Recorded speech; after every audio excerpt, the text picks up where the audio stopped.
Hi Ryan, Gayle, how are you guys? Hi. Hey, nice to meet Good. you. Nice to meet you guys. Obviously Kindred was known for being a novel, and it's been a long time coming with this adaptation.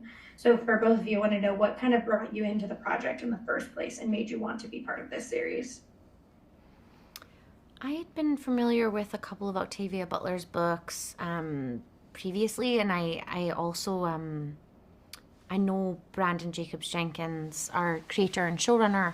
I've known him for a long time from the theatre community, and I've been such a huge fan and wanted to work with him for a long time. And so when this, the combination of Octavia and Brandon kind of came across my desk, proverbial desk, I was very, very excited. And so I kind of just, yeah, really wanted to throw my hat in the ring to collaborate. And by the way, like Brandon, as well known as he is in the theatre world, this is going to be such a beautiful stomping ground for him in the film and television world. He's channeled Octavia in a rather profound way here, and he's managed to sort of put together the cast and crew that he wanted. We have the incredible Mallory, her breakout kind of performance here that I can't wait for audiences to sort of be enraptured by. Yeah, there's a lot to be sort of proud of here. Yeah, and Ryan, obviously you've done what I guess would consider fantasy with True Blood because they're Oh, I love vampires. I don't know if genre. you Yeah, consider them fantasies. So genre. it's Yeah. supernatural. Yeah, and then now this is very sci-fi heavy. Is working in genre fun for you as an actor to get to kind of push those boundaries that the genre allows versus a drama or something that is very kind of cut and dry in the other sphere? Yeah, very, very much so, Rachel. It's a great point. You know, drama does have its certain parameters with which you can kind of work within, but genre does open up those doors. You have a little bit more of a platter to kind of choose from, and a little bit more. The audiences are a little bit more forgiving too, because they understand that you're dealing with elements that are sometimes beyond what we know. In this particular instance, we're not going to the future, we're going back to the past. So it's, we are familiar, but we're trying to change the past. As in, we're familiar with what happened, but we're trying to change it in such a way that to educate both the audience, but also to get Dana out of this particular predicament.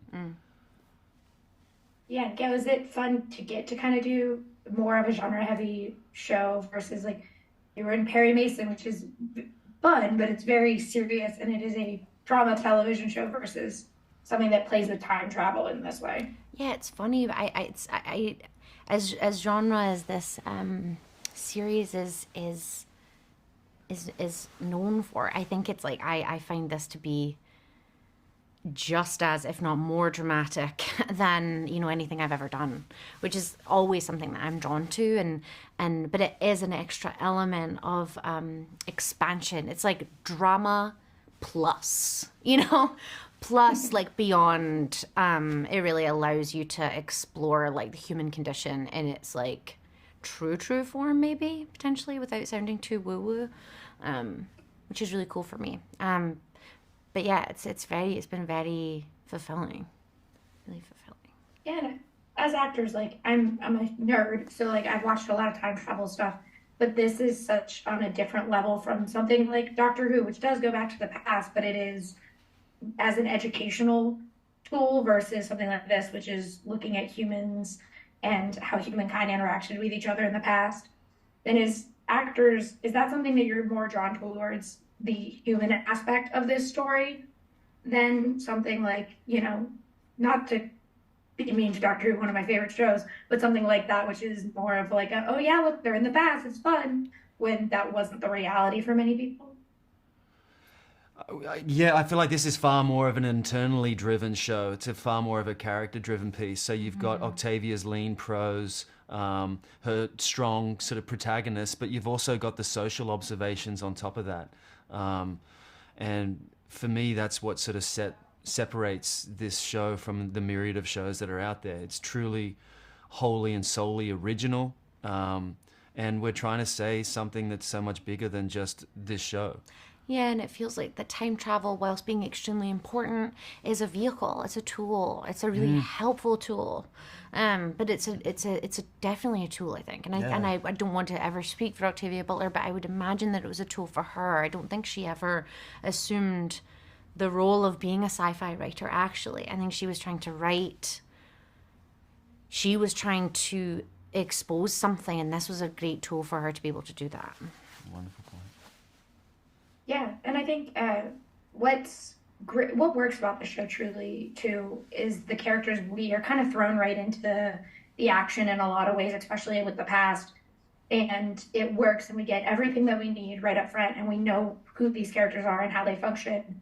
And so, how did you guys kind of build the characters that we get to see and have that kind of instant connection? So we didn't have to spend 4 episodes learning about all of these people. We knew from the instant they were on screen what we were kind of dealing with. Well, I would like to give ourselves credit, but it was on the page. Yeah.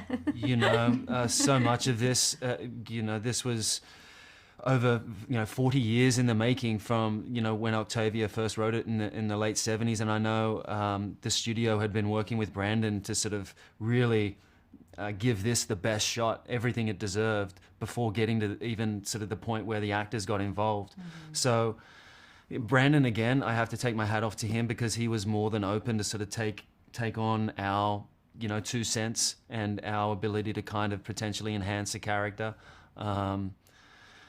But they're very rich. They're just so rich in the novel, these people. And I think the way that Brandon exposed that and is expanding on that in collaboration with us is like, yeah, it was thanks to the book, I think, is that we were able to show up and be these people, hopefully, And one of the things I look at too when you're doing a series is, does it have legs?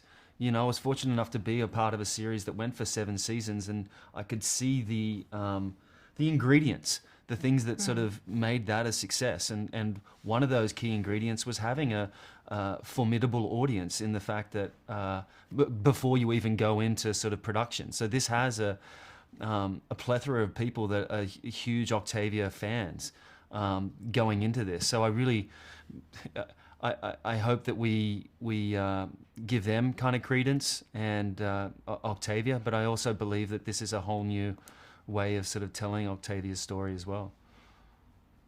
Yeah, thank you guys so much for talking with me today. I can't wait for audiences to get to see Kindred. It was great getting to talk with you. Thank you. Thank you. Nice to meet you. Thank you. Bye.